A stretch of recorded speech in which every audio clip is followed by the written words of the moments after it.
Ngayong araw ay magpapa-rehistro tayo ng motor. 3 taon na kasi siya, kaya kailangan na natin i-rehistro. Hindi ko alam kung saan tayo magpaparehistro ngayon. Doon tayo sa one-stop shop. Andun na lahat, insurance, tapos yung may mga examination sa motor. Doon na tayo sa lugar kung saan meron nun. Sabay-sabay natin alamin kung magkano ang pagparehistro ng big bike ngayon.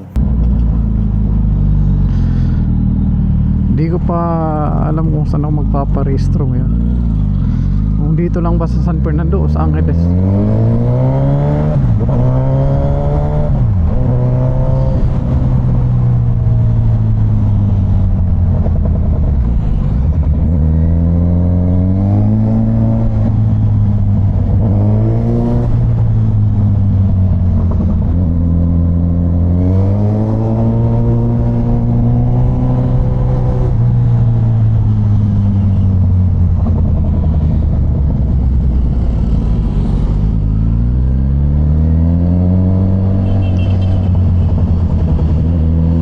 Ginagamit ko ngayon na camera, action camera, itong Insta360 Ace Pro.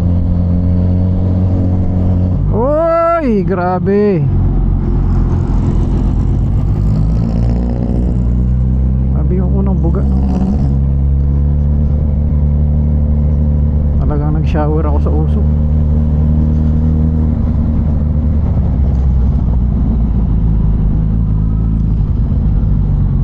Maganda pala dun. Mali yung napasok ko, dapat doon ako sa kabila. Tuloy-tuloy lang doon.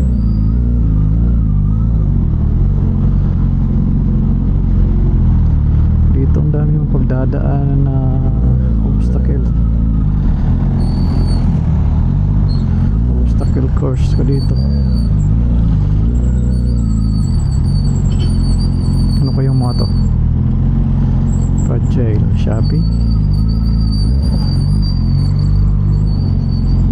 Oh, tuloy-tuloy lang doon eh. Oh. Naiwan ko dito yung mic ko. Naiwan ko dito sa may bibig ko. Buti na lang hindi nahulog. Na-recover ko pa. Sayang to. Mahal din to. Ayun. Dito na tayo. Sa malapit tayo sa LTO. Yun o, LTO.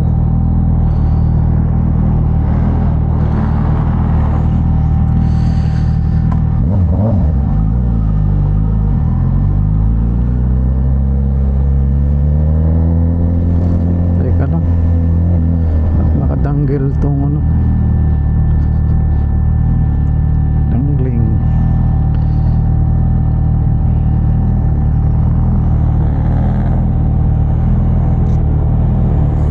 Okay. Oh my goodness. Yun.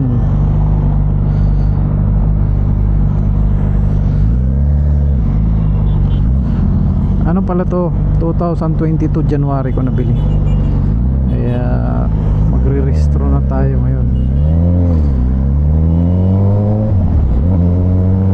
At naubutan ako ng stop. Ano, stop na.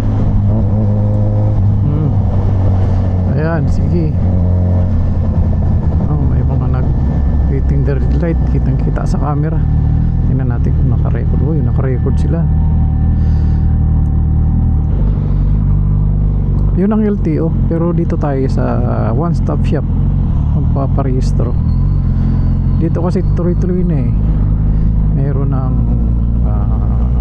smoke emission, lahat na.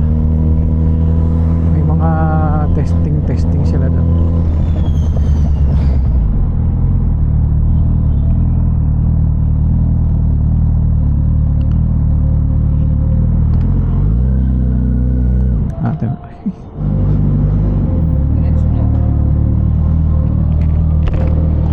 Lahat na, insurance hanggang sa rehistro.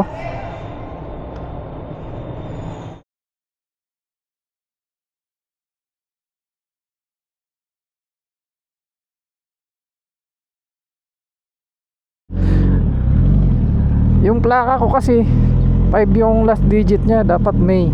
Pero pwede na daw i-rehistro ng March. So yun, March ko pa to ibabalik. Teka, diretso na ako dito. Natin kung anong meron dito sa tuloy-tuloy na to.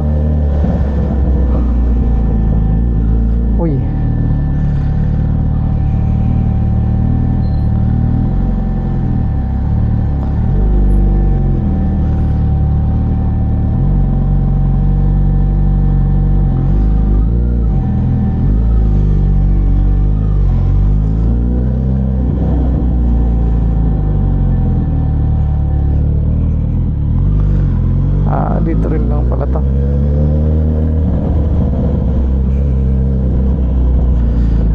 tayo.